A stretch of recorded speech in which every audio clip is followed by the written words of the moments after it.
Hey everyone, this is Stephanie from Hightower Stitching. I'm back with today's video, Churn Dash Quilt Reveal and the Blue Tulip Quilt Update. Things that I'd like to accomplish is show you the completed Churn Dash quilt and show you the pattern I used to top stitch the quilt, and then also my progress on the Blue Tulip Quilt, which is on the rack.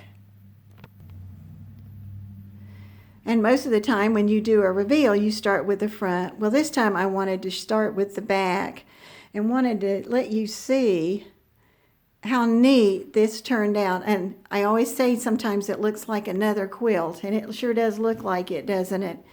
It's reversible, and you can see all the stitching. And that's why as I'm working on it, I'll turn the quilt over and see if I have any blobs or big spaces that need to be filled.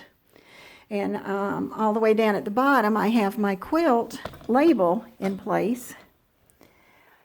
And my quilt story, my label story for today, is about a woman whose parents had lived in a town for a long time, and her mother loved to quilt and had given away a lot of quilts. And well, this girl moved back to the town where her parents had lived, and she decided she'd like to collect or get pictures of the quilts that her mother had done.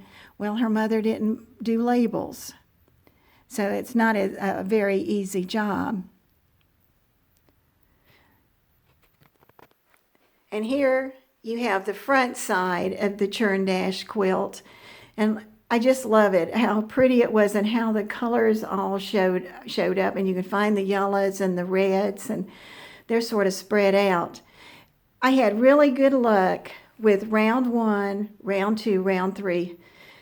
Round 4 seemed like I had a place on one half of one of the sides that I had too much material, both in the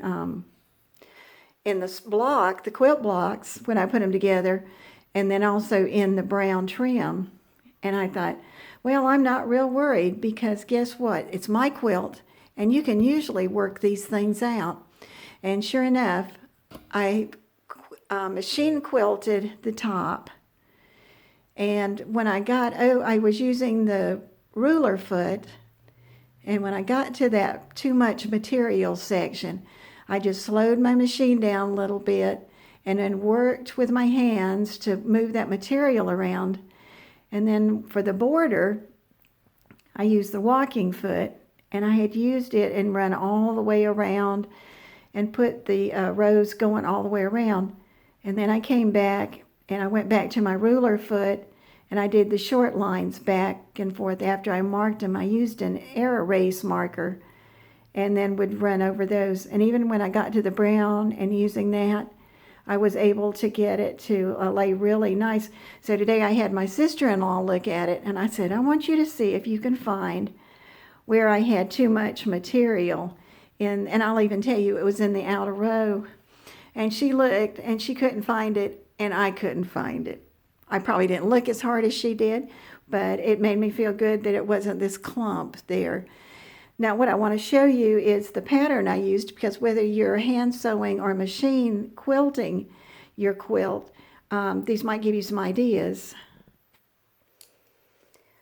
And these were after the fact, because I actually came up with the pattern as I started. But over here is one of your boxes. And what I did is, number 1 is where I started. I traveled down, I went around. Then 2, I traveled back up the other side. And I'm going to do this top row across. So when I went over to the center of the square, and I just did in, down to the next part, out, down. And then I was ready to start back up, up, up, up. And that would put me right back at the next box. And there was my 5, 6, 7, 8, and then I went. Now I wanted to get over to the next block. So I went across here. There's a seam right there, and it's easy to hide it depending on whether your material is light or dark. So my thread was light, so I hid it in this light side, and I traveled all the way over And then I was ready to start again, and I could go down, around, around, up, around, and up, come over, zigzag, just those 2 blocks, zigzag back up, and then I was ready to start the next one. And sometimes, you kind of get bored doing this over and over, like 21, how many? 121 blocks. So I'd stick a heart in there or something just to make myself feel good. All right. Now, I would have actually gone over, 5 or 6 or 8 blocks, however many I wanted, and then I'd stop, and I'd come back over to the edge, and now I'm going to do the zigzag, and I'm only going to go halfway, so I'm going to start there, and I'm going to go up and down, up and down. And you can eyeball the middle because these are only 1 inch wide. Unless you just really want to mark them, you could mark them with an air erase, and then traveled it up and down all the way across. And then I got ready to come back, and I just did the reverse, going all the way back. And I did that like over 5, 6, 7, 8 blocks, however many I did at the top. And so then when I got down to the bottom, all I had to do was get myself down in position, for position 1, and start and repeat the pattern that happened on that box. And it looks like, so that was neat. And then the borders, here's where I talked about using the walking foot. I went over to the edge, and sometimes I also went along, and I put some more dots in there with the air erase marker. And I would travel, with a walking foot, I could travel from that dot to that dot to that dot, and then went all the way over and got those done. And then when I got ready to do the crossbars, I put marks again. I put a dot and a dot and a dot and a dot. And you do different ways that you can hold it, but you'd run it down to this one, around, up, down, and across, and then you get that great looking pattern on the part 2 on that. So I hope that might give you some ideas when you get ready to quilt. Now let's go to the tulip quilt. So now we're out where I do my stitching on my quilt tops. And what I wanted to show you was how simple your patterns can be that you fill in with.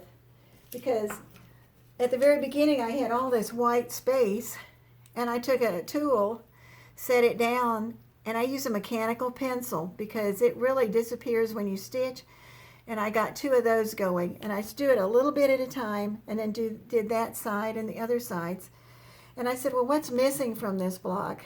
And I thought, leaves. I don't have any leaves. I've just got these flowers sticking out here. So I took file folder and cut myself a leaf that was going to fit right in here. I traced that with my mechanical pencil and then stitched it. Then I decided I wanted the middle, so I made a line, I stitched that, and then I made these lines, and I used this. You could use a ruler and just gone on down, but I used this to sort of just make that really easy, and I was ready to start. And so, just a reminder to you, if you can see this, I've got this whole thing now. I've got the block pattern figured out, and I'm sitting right here, and if you're looking at this, this is my left hand. My right hand's going under the quilt. And I can pin it up to get that weight off, but right now I'm going to keep going.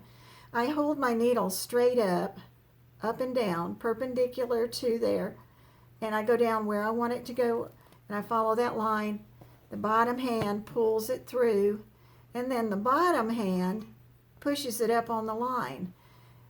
So it's the left hand that makes sure it's in the right place. The right hand pulls it through, and then easily the right hand knows where to go because I am right-handed, and comes down. Now, it took me a while, I've told you that, to do it, but it didn't take long because that's the only way that I could do it. And you can sit here and you can get started, and you can just keep going. You just keep going. And when you get to the end of a strip where you want to be, or your threads is short, then just take and tie a knot in your thread, or pretend, There's a real knot there. And then we're going to slide it between its sandwich. Pick up the top, pull it through, and you hear it pop and smooth it out. And that's what I'm going to do all over it. And you can see how much I've already gotten done on one block. And I just make my patterns as I go. And once I have one block, then all the other 11 are going to be easy because I've got them in place. This is Stephanie at Hightower Stitching. I hope you're enjoying watching these projects because I'm having a good time doing them.